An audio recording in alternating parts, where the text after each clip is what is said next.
Now punted back to the House, where it's bound to meet resistance from GOP lawmakers.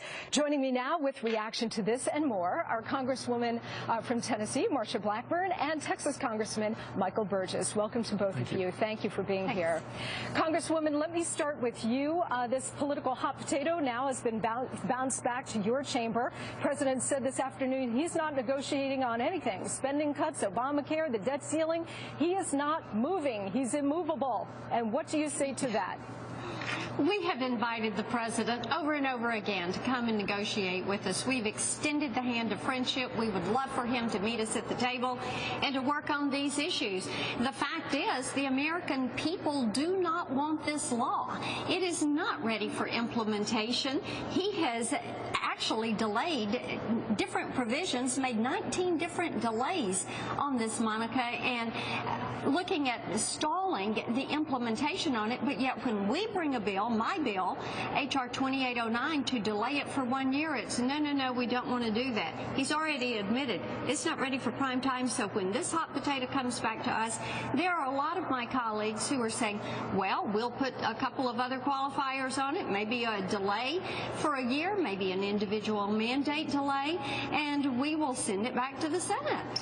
Congressman Burgess, I'd like to get your read on this, too. Congresswoman Blackburn just raised the possibility of a delay and sending that back to the Senate, maybe a 1-year delay, say on the individual mandate, maybe some other things. There are two minds on this issue of delay. Some people say, let's delay it, let's sort of delay the pain of implementing Obamacare for 1 year. Other people say, well, wait a minute, let it go forward, let it collapse under its own weight, let the pain actually be inflicted on businesses and individuals, and let the Democrats then hang by their own petard, by their own horrendous bill.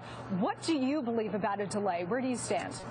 Well, both valid arguments. I haven't been a big fan of delay. I thought defund was the way to go.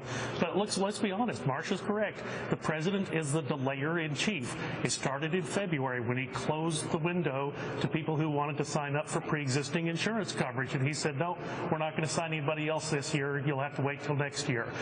The supposed cap on out-of-pocket expenses, he said enough of that. The employer mandate, that was a big deal. Right before the 4th of July, Valerie Jarrett, in a blog post, delayed that. So the president has been the big delayer. Now, the other trajectory of letting it enact and letting the cookie crumble, sure, there are a lot of people who think that is a valid strategy. There's precedent for that.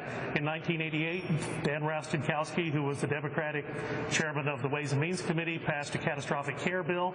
He went home and his town halls were unruly and unmanageable, and he came back to Washington and said, I got to get rid of this thing. There is the possibility that that could happen, but honestly, Monica, there's going to be so much pain involved in that. And at this point, I feel honor-bound to try to stop the train wreck that I see coming. You know, Congresswoman, all of the things that the congressman just laid out is true. And in effect, this president is actually defunding his own law through all of those delays and waivers and exemptions he's given to all of his political cronies. He's, in fact, carrying out some of his own defunding of this law. How do we then move forward? So the Senate's now going to bounce it back to you. What are you guys prepared to do? I know the debate over the delay. Also talk about the congressional exemption to Obamacare that a lot of folks are saying, hey, let's take that out as well. What's the next step here? Well, the next step, we will meet tomorrow about noon, and I'm sure different ones that favor different proposals will bring those forward, and then the conference will make a decision. And you were talking about the congressional exemption. That is one of those items that's there. Looking at other provisions that are dealing with entitlement reform, there are some that favor that. I think that people are really looking at the delay of the bill because, Monica, this is the way that we not only stop the programs, but we stop all the taxes from taking place. The insurance excise tax, the medical device tax, those things that give that little pool of revenue that they have to have in order to stand this law up. So I think the decisions tomorrow will be made. I think the discussion is going to be robust, but you are so right when you talk about how he has given waivers and favors to his friends and his cronies.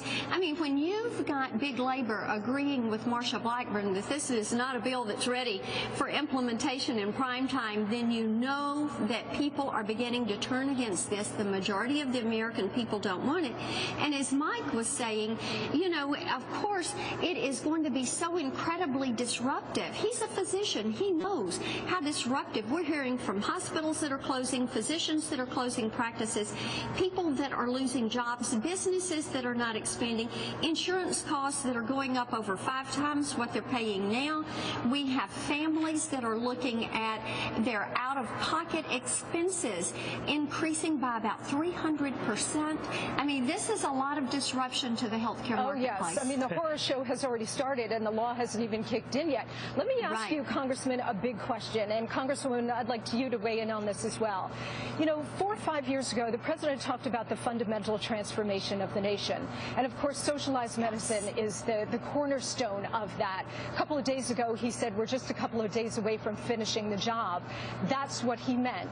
And now here we are, and because of infighting within our own party, which is particularly shameful, by the way, we now have the green light for Obamacare, and I salute both of you that you are doing everything you can at this point. But my big question to you first, Congressman, is do you believe that the left has essentially succeeded in the fundamental transformation of the nation because they've been able to get socialized medicine? No, because their product is so abysmally poor. I mean, look, Monica, this thing was never ready for prime time. It was kind of like saying the dog ate my homework, so I turned in a rough draft, and it accidentally got signed into law. That's why it's so hard to implement, because there are so many errors written into law and signed by the president. But look, if the president really was serious about working with congressional Republicans, how about he send the people from his agencies to our committee prepared to answer our questions and not stonewall us as they repetitively have done? I reached out to our White House liaison early in the year, and I said, okay, you won re-election. When you come to our committees, be prepared to work with us. But we don't get any sort of responsible answer to any question. And just last week, they lied to me. I said, yes or no, are you going to be ready on October 1st? And the man gave me some blathering answer, but the real answer was no, Congressman, we ain't going to be ready. Right, because they don't care, Congressman. They don't care because the overall issue here for them is that Obamacare was never about, you're right, it was never about health care or health insurance. It was about government power and control, Congresswoman. That's right. Controlling people's lives. This is what it's about, putting the nation closer to the edge of bankruptcy. It's already going to triple in cost, $2.6 trillion. We'll add about $6 trillion extra going forward over the next decade. This is something that we have to stop now. Delay, defund, repeal, replace. That is our goal on behalf of the American people who are focused on freedom, free people, free markets. We cannot let them put this law into action. And no one can afford it. No one can afford the premiums. That's right. No, and we can't afford the fundamental transformation of America. Thanks to both of you. Thank you for your fearlessness and keep fighting on this. Thanks, guys. Yes.